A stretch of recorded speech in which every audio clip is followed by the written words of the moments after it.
وصلوا علیہ وسلموا تسلیما اللہم صلی علی سیدنا شفینا حبیبنا مولانا محمد وعلی آل سیدنا شفینا حبیبنا مولانا محمد وبارک وسلم۔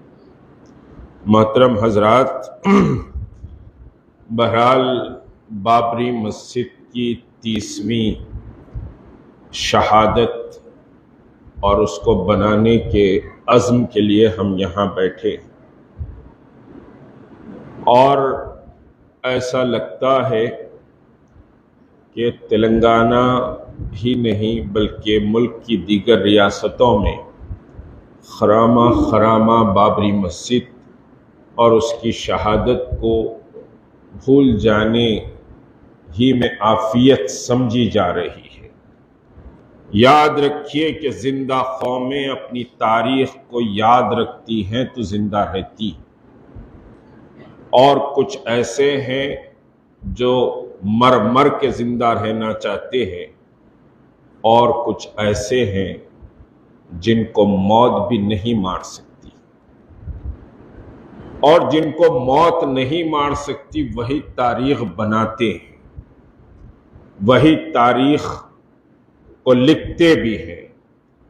منیر الدین مجاہد صاحب نے مضراب کے کچھ ایسے تار چھیڑے، بہرحال سمجھے کہ دل بے چین ہوا۔ بابری مسجد کی پوری تاریخ، بہرحال مسلمان منظم اور متحد تھا، اور ایک جملہ انہوں نے بڑا بھاری کہا اور میرے دل کو جا کر لگا کہ وہ دن جو سمجھے کہ رابطہ کمیٹی حیدرآباد میں مغل پورہ گراؤنڈ پر ٹوٹی، اسی روز مسجد بھی ایک لحاظ سے ٹوٹ گئی۔ اور آج اعظم خان کو آپ دیکھ رہے ہیں کن حالات میں ہیں۔ تھوڑی سی یہ بات میں اس وجہ سے بتا رہا ہوں کہ میں سمجھیے کہ ایودھیا گیا تھا، اس وقت اعظم خان صاحب سے ملاقات ہوئی، اور وہ رابطہ کمیٹی میں تھے۔ اعظم خان رابطہ کمیٹی سے پھر ایکشن کمیٹی میں آئے، لیکن میری جب ملاقات ہوئی، اور کچھ خطوط آج بھی ان کے میرے پاس موجود ہیں بابری مسجد کے کنیکشن میں، تو اعظم خان صاحب نے اختلاف کرتے ہوئے ایکشن کمیٹی سے ریزائن کیا تھا۔ وہ خطوط آج بھی میرے پاس بہرحال موجود ہیں۔ اور منان صاحب بھی تھے، ایک ایڈوکیٹ تھے جو ایس بی چوہان سے ان کی بڑی ملاقاتیں ہوتی تھی ایکشن کمیٹی کے تحت۔ ان کے بھی بہت سارے خطوط میرے پاس ہیں جو تاریخ کا حصہ ہے، اور اس میں ایک اہم بات میں آپ کو بتلاتے ہوئے پھر سمجھے کہ عنوان پر آؤں گا کہ ایک اشوک سنگل اور حیدرآباد کے ممبر آف پارلیمنٹ اور بابری مسجد ایکشن کمیٹی کے کنوینر کا بھی خط میرے پاس موجود ہے، جو ہندی میں لکھا ہوا ہے، جس پہ دونوں کے دستخط ہیں۔ معاہدہ کیا ہوا تھا؟ معاہدہ یہ ہوا تھا کہ ہم بابری مسجد اور رام جنم بھومی کا کوئی موومنٹ سڑکوں پر نہیں چلائیں گے، جس پہ دونوں نے اتفاق کیا تھا، اور دونوں کے دستخط موجود ہیں میرے پاس آفس میں، وہ فائل بھی موجود ہے، بڑی حفاظت سے رکھا ہوں۔ اب اس کے بعد آپ کو بتلاؤں کہ مسجد کی شہادت سے پہلے اکتوبر سے اشوک سنگل پورے اتر پردیش کا دورہ کر رہا تھا کارسیوکوں کو جمع کرنے کے لیے، اور ہم معاہدے کی پاسداری کرتے ہوئے اے سی روم میں اطمینان سے سو رہے تھے، اور 3 لاکھ یا اس سے زیادہ کارسیوک ایودھیا میں جمع ہوئے اور مسجد کو شہید کر دیا، اور مسلمان اپنے گھروں میں اطمینان اور محفوظ سے رہے، اور ان کو رہنے کی تلقین کی گئی تھی۔ میں ڈاکومنٹ کی بنیاد پہ بات کر رہا ہوں، کوئی ہوائی سنی سنائی بات نہیں کر رہا ہوں۔ آج کیونکہ منیر الدین مجاہد صاحب نے ایک عنوان ایسے چھیڑا تو اس پر اس واسطے کچھ بات کہنا چاہ رہا ہوں۔ آج مسلم پرسنل لا اور بابری مسجد کے کیس کی بھی پیروی کی ظفریاب جیلانی نے. مسجد میں بات کہہ رہا ہوں، ظفریاب جیلانی نے پیروی کی. ظفریاب جیلانی حیدرآباد کو آتے بھی ہیں، بڑے اچھے تعلقات ان کے پاس ایکشن کمیٹی کے جماعتوں اور لیڈروں سے ہیں. لکھنؤ میں اشوک سنگل کا ایک بڑا مکان تھا. دیکھیے، جب تک کہ اصل سمجھے کہ مرض کو یا آپ پہچان کر اس کا آپریشن نہیں کریں گے تو پھر علاج بھی نہیں ہوگا. آپ اوپر سے مرہم لگاتے جائیں تو علاج نہیں ہوگا. آپریشن بھی ضروری ہوتا ہے، اور آپریشن اسلام نے سمجھے کہ جو سماج کے آپریشن کی بات کی کہ مرض بڑھ جائے تو جہاد لازم ہے تاکہ آپریشن صحیح انداز سے ہو جائے. تو بہرحال اشوک سنگل کا ایک بنگلہ تھا لکھنؤ میں، اور وہ بنگلہ ظفریاب جیلانی صاحب کو حوالے کیا گیا. یہ تاریخی حقیقت بتا رہا ہوں، کوئی ہوائی بات نہیں کر رہا ہوں. اور یہاں میرے تحریک کے ساتھی محبوب بیٹھے ہوئے ہیں. جامعہ ملیہ اسلامیہ میں حضرت مولانا منت اللہ رحمانی صاحب کا سیمینار تھا، اس میں میرا بھی پیپر تھا. ہم لوگ دوپہر کے کھانے پر جامعہ ملیہ کے کیمپس میں بیٹھے ہوئے تھے. کون کون تھے میں وہ بات بتلا رہا ہوں. وہ کھانے کے ٹیبل پر حضرت مولانا ولی رحمانی صاحب تھے، ظفریاب جیلانی تھے، جاوید حبیب بھی تھے، اور دوسرے لوگ بھی تھے، میرے ساتھی محبوب بھی تھے، میں بھی تھا. تو جاوید حبیب نے کہا کہ ملک صاحب آپ سے تو ہماری بنتی نہیں، اس وجہ سے کہ آپ تو فلاں فلاں کے بہت شدید مخالف ہیں، اور ہم دوستی ایک بار کرتے ہیں. اور اپنے سمجھیے کہ میں پوری ذمہ داری سے اللہ کو حاضر و ناظر جان کر یہ بات کر رہا ہوں. پھر یہاں یہ ٹاپک ختم کروں گا. بابری مسجد بہرحال کل سے میرے ذہن میں کس نے کہاں کیا کیا کیا وہی چل رہا بھی تھا کہ آج ہم اس مقام پر پہنچ گئے کہ گیان واپی اور سمجھیے کہ صاحب مترا کی عیدگاہ آج ابھیشیک ہونے والا تھا مترا کی عیدگاہ کا، کہ ہم اس کو سمجھیے کہ نہلائیں گے، فلاں کریں گے. پولیس کا انتظام ہے ابھی مترا میں. تو بہرحال یہ کہ جاوید حبیب نے یہ کہا کہ ہاں ملک صاحب ظفریاب جیلانی نے بنگلہ لیا تو کیا برا کیا، اچھا ہی کیا، مسجد تو بچنے والی نہیں تھی. صرف یہ 4-5 سال پہلے کی بات کہہ رہا ہوں میں آپ کو. تو اب جن کے ذہن و فکر مطلب جاوید حبیب کے انتقال سے 1-2 سال پہلے جامعہ ملیہ اسلامیہ منت اللہ رحمانی صاحب کا سمجھیے کہ کی یاد میں 2 دن سیمینار ہوا تھا. تو اس وقت انہوں نے یہ ذمہ دار لوگ، مولانا ولی رحمانی صاحب جنرل سیکرٹری پرسنل لا بورڈ کے، اللہ مغفرت فرمائے، وہ زندہ دل انسان تھے اور بہت بولڈ بھی تھے. اب اس کے بعد تو سمجھیے کہ ہم ایک ساتھ سول کوڈ کو چھوڑ کر شادیاں سادگی سے ہونا چاہیے وہ کام کر لیتے بیٹھے ہوئے. جی ہم کو شریعت کی فکر ذرا کم ہے، شادیوں کی فکر زیادہ ہو گئی. ہم بھی بہت موومنٹ چلا، خود مولانا نصیر صاحب نے بھی بڑا موومنٹ چلایا شادیوں پہ. یہاں سبھی بیٹھے ہوئے ہیں، سبھی اس موومنٹ کا حصہ رہے. لیکن جنگ کے وقت آپ یہ کہہ رہے ہیں کہ چلو ولیمے کی دعوت ہے، تو آدمی جنگ کو جائے گا یا ولیمے کی دعوت میں جائے گا؟ اور عالم یہ ہے کہ اس وقت سپریم کورٹ کا بات سن لیجئے، پتہ نہیں کل کیا حالات ہوں گے، کل ہم ہوں گے بھی نہیں ہوں گے، آئندہ سال پتہ نہیں، کہ سپریم کورٹ کی کانسٹیٹیوشنل بینچ قائم ہونے والی ہے اور وہ بحث کرے گی طلاق، نکاح اور حلالہ پر. اور ہم چل رہے شادیاں سادگی سے ہونا چاہیے. تو ہمارے سوچ و فکر کا یہ عالم اور یہ معیار ہے کہ اب آپ اندازہ لگائیے کہ صاحب کانسٹیٹیوشنل بینچ کانسٹیٹیوٹ ہونے والی، چیف جج نے اعلان کر دیا ہے کہ کانسٹیٹیوشنل بینچ بنے گی.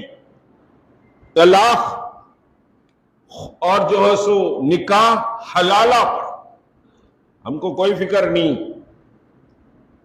اور ہم تو ہر وقت یہ کہتے ہیں ارے الیکشن اسٹنڈ ہے، ایک عام ہو گیا ہے ہمارے سمجھیے کہ دینی محفلوں میں ارے سیاسی مسائل ہیں۔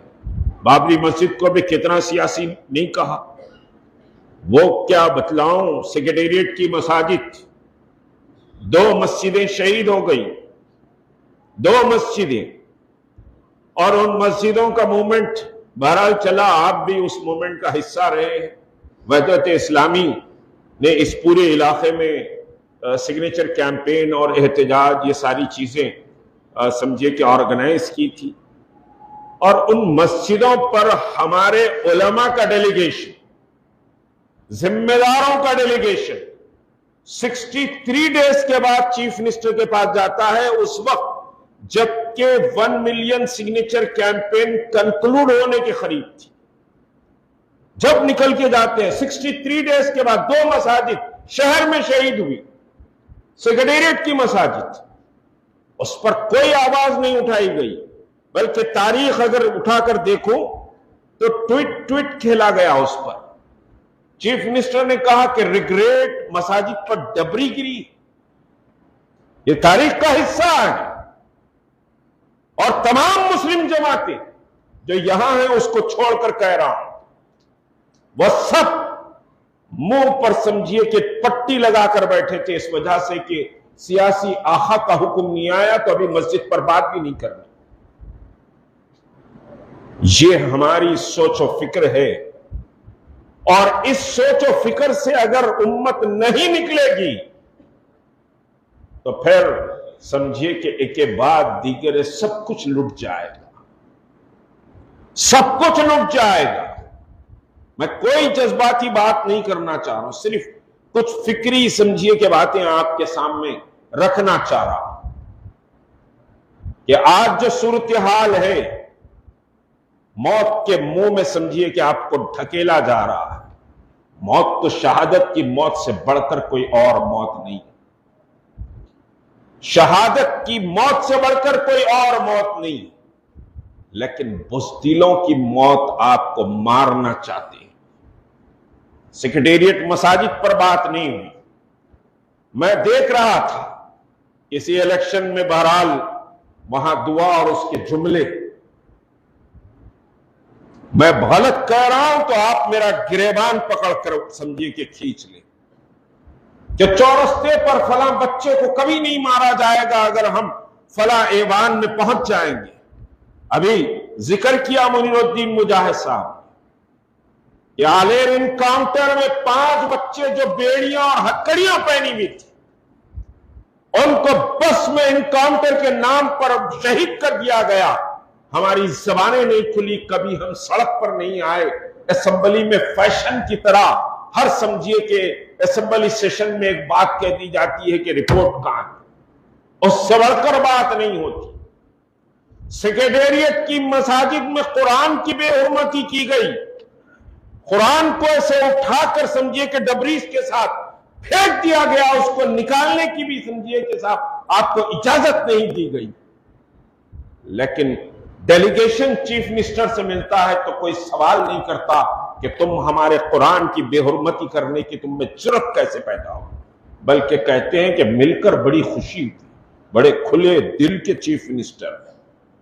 یہ میں نہیں کہہ رہا ہوں، آن ریکارڈ باتیں۔ تو سوال جو احتساب ختم ہو جائے، احتسابی قوت اگر ختم ہو جائے، یہ سمجھیے کہ صاحب ایسے افراد سے اگر آپ سوال نہیں کریں گے تو پھر قوم کی حالت بھی نہیں بدلے گی۔ آج شریعت کا مسئلہ ایک ننگی تلوار بنا ہوا ہے، اگر مساجد نہ ہوں اور شریعت بھی آپ کی چھین لی جائے تو پھر آپ کا وجود کس کام کا، آپ کا وجود کس کام کا اس ملک میں؟ کیا آپ جانوروں کی طرح زندہ رہنا چاہتے ہیں؟ اگر ایمان کے ساتھ زندہ رہنا چاہتے ہیں تو وہ ہنر بھی اپنے اندر پیدا کرنا پڑے گا۔ وہ ایمان بھی پیدا کرنا پڑے گا. خالی سمجھیے کہ دعائیں اگر بغیر تدبیر کے دعا کرے تو وہ دعا تو معلق ہو جاتی ہے، وہ دعا اللہ کے پاس نہیں جاتی. میں کل رات ہی کہہ رہا تھا، اپنے کچھ ساتھی میرے سمجھی کے پاس آئے تھے اسی مسجد کے تذکرے کے لیے یا بات کرنے کے لیے، تو کل میں گھر پر بات کہہ رہا تھا رات کہ کعبۃ اللہ میں دعائیں ہوئی، ملک کی ہر مسجد میں بابری مسجد کے لیے دعائیں ہوئی، تو پھر مسجد کیوں نہیں بچی؟ جب دعائیں ہوئی تو مسجد کیوں نہیں بچی؟ تو بغیر تدبیر کے دعا کریں گے تو وہ دعا معلق ہو جاتی ہے. جس 6 دسمبر 1992 کو ایودھیا کا جو موسم تھا 4 ڈگری سمجھیے وہاں کا موسم تھا، سردی اتنی تھی. کیونکہ میں گیا ہوں اسی دسمبر میں سمجھیے کہ مسجد کی شہادت سے پہلے اور اس کے بعد جب دسمبر میں گیا یہی 6 دسمبر کے کنیکشن میں، تو سردی ناقابل برداشت تھی، جبکہ 6 سیلسیس تھا. تو میرے ذہن میں خیال آیا کہ 4 ڈگری میں لاکھوں لوگ کھلے آسمان کے نیچے کس طرح رہے ہوں گے اور کس طرح کھائے اور اپنی ضروریات کی تکمیل کرے ہوں گے. اور جب تک کہ سمجھیے کہ یہ قربانی کا جذبہ نہ ہو تو پھر ٹارگٹ اچیو نہیں ہوتا. اور ہمارے اندر وہ جذبہ ہی نہیں. ہم تھوڑا ملت کی جد و جہد کی بات کرتے، ہم کو کیا ملے گا سوچتے. آج نوجوانوں کا مزاج یہ بن گیا کہ ملت کی جد و جہد کی ہم اگر بات کریں، وقت دینے کی بات کریں تو کیلکولیشن ہوتا ہے کہ ہمیں کیا ملے گا. یاد رکھیے کہ بغیر قربانی کے تاریخ نہیں بنتی، بغیر قربانی کے تاریخ نہیں بنتی. اور آج گیان واپی مسجد سب سے مضبوط ترین کیس، آخری بات کہوں گا، وقت کی تنگی ابھی سمجھے کہ وکیل صاحب کو مخاطب کرنا ہے، سب سے مضبوط اور کلیئر کیس بابری مسجد کا تھا. یہ بات سمجھ چاہیے، بابری مسجد کے کیس میں ذرا بھی کہیں فلا نہیں تھا. سپریم کورٹ نے کہا کہ it was a mask. Supreme court نے کہا کہ مندر سمجھیے کہ جو مورتی لا کے بٹھا گئی، رام پرکٹ نہیں ہوئے بلکہ مورتی لا کر بٹھائی گئی، وہ سمجھیے قانونی جرم تھا. مسجد تھی، سپریم کورٹ نے ایڈمٹ کیا، مسجد کو گرا دینا، شہید کر دینا وہ بھی سمجھیے کہ جرم تھا. تو مسلمانوں کے موقف کو بہت کلیئرٹی کے ساتھ سپریم کورٹ نے ایڈمٹ کیا کہ وہ مسجد تھی، مندر کو مورتی کو لا کر سمجھیے رکھا گیا، رام پرکٹ نہیں ہوئے. پرکٹ کے معنی اچانک نمودار ہو جانا، رام نکل گئے. اب جیسا بابا نکل گئے، بابا نکل گئے، ہاؤس کے فوارے میں ناچ رہے، بابا نکل گئے، بابا نکل گئے. تو پرکٹ سمجھیے کے ساتھ نہیں ہوئے، مورتی لا کر بٹھائی گئی. مسجد تھی، سپریم کورٹ نے ایڈمٹ کیا. سپریم کورٹ کی بڑی دعائیاں دی جاتی، قانون کا بڑا سبق سکھایا جاتا ہے. جبکہ بابری مسجد کو سپریم کورٹ نے تسلیم کیا کہ یہ مسجد تھی. مسجد میں 1949 میں مورتی لا کے رکھنے کو جرم قرار دیا سپریم کورٹ نے، اور مسجد کی شہادت کو بھی 1992 میں جو مسجد کو شہید کیا اس کو بھی جرم قرار دیا سپریم کورٹ نے. بہت کلیئر مقدمہ تھا. بابری مسجد جیسا کلیئر مقدمہ سمجھیے کہ صاحب کوئی اور شاید نہیں ہوگا. اب گیان واپی کا مسئلہ چل رہا ہے، ٹھیک ہے، لینڈ ڈسپیوٹ اس میں ہے، سمجھیے کہ مسائل اس میں ہیں. گیان واپی مسجد میں سمجھیے قانون بنا، آپ قانون کی دستور کی ہم کو دہائی دیتے ہیں، جبکہ سمجھیے کہ صاحب قانون بنا بہت کلیئرٹی کے ساتھ کہ بھئی 1947 میں جتنے بھی مذہبی شعار جس کے بھی ہو، مسجد ہو، مندر ہو، فلاں ہو، سمجھیے وہ ویسے ہی باقی رہیں گے، اس میں کوئی ڈسپیوٹ نہیں ہونا چاہیے. اب نیچے کی ایک حقیر کورٹ سن رہی ہے، نہ پارلیمنٹ کو مان رہی، نہ سپریم کورٹ. خود بابری مسجد کے مقدمے میں سپریم کورٹ نے کہا کہ یہ جو قانون ہے یہ قانون تو کانسٹیٹیوشن ہے، اس کو بھی تسلیم نہیں کر رہے. تو آپ کا ماخذ جو ہے نا وہ موقف خالی بڑے بڑے باتاں کرنے سے موقف نہیں ہوتا. آپ کی کوئی حیثیت نہیں ہے. اگر آپ اپنی حیثیت بنانا چاہتے ہیں تو پھر اپنے اندر تبدیلی پیدا کرنا پڑے گا. حالات کو بدلنے کے لیے قربانیاں دینی پڑے گی, کھڑے ہونا پڑے گا. اور اگر آپ نہیں کھڑے رہیں گے, یہی سمجھیے لیل و نہار باقی رہیں گے, تو پھر سمجھیے کہ کوئی ضمانت نہیں دی جا سکتی. شریعت خطرے میں ہے, مساجد خطرے میں ہے, آپ کی آئیڈینٹی خطرے میں ہے. فلاں سیکولر پارٹی بچا لیں گی, فلاں بچا لیں گے. کوئی نہیں بچائے گا, آپ کو کھڑے ہونا پڑے گا. اور آپ کوئی کمزور نہیں, بڑی طاقتور تاریخ آپ کی ہے. آپ کوئی کمزور نہیں, اور آپ کے مقابلے میں کوئی ٹھہر بھی نہیں سکتا. ایک بات یاد رکھ لیجئے, آپ کے مقابلے میں کوئی قوت, کوئی طاقت کھڑے نہیں ہو سکتی. اللہ نے وہ قوت و طاقت آپ کو عطا کی ہے. شرط یہ ہے کہ آپ کھڑے ہونے کی نیت کریں. خالی دعوے کرنے, زندہ باد مردہ باد, نعرے کبیر بولنے سے کچھ نہیں ہوگا. تکبیر صحیح اگر بلند کی جائے تو پھر سمجھے اچھے اچھوں کے دل دہل جائیں گے, اچھے اچھوں کے دل دہل جائیں گے. جن حالات سے ہم گزر رہے ہیں, ضرورت اس بات کی ہے کہ ہم چوکس اور چوکنا رہیں. سیکریٹریٹ مساجد میں دستخطیں لے رہے ہیں تو لوگ ہمارے بابری مسجد چلے گئی نا, آپ کی دستخط. ارے سیکریٹریٹ میں مسجدیں تھے رے, توڑ دیے, اور ان کے باپ کی زمین بھی نہیں تھی, وہ وقف زمین تھی, اس کو توڑ کے حکومت قبضے میں. اچھا ایسا مسجدیں بھی تھے وہاں پر. تو مسجد گرنے کا احساس بھی ہمارے اندر سمجھیے کہ صاحب ہمارے سماج سے چلے گیا. ہم سمجھتے کہ صاحب وائنچ گیری تو مسجد تھی, شمشاباد کی مسجد نہیں تھی. سمجھیے کہ صاحب ادھر کھمم کی مسجد نہیں تھی, سیکریٹریٹ کے مساجد نہیں تھے, ایک قانے کی مسجد, امبر پیٹ کی مسجد نہیں ہے. یہ ہمارا تصور ہے. تو اس کو سمجھے کہ حساسیت کے ساتھ آپ کو بہرحال زندہ رہنا پڑے گا, تو ہی سمجھیے کہ ہماری بقا ہے.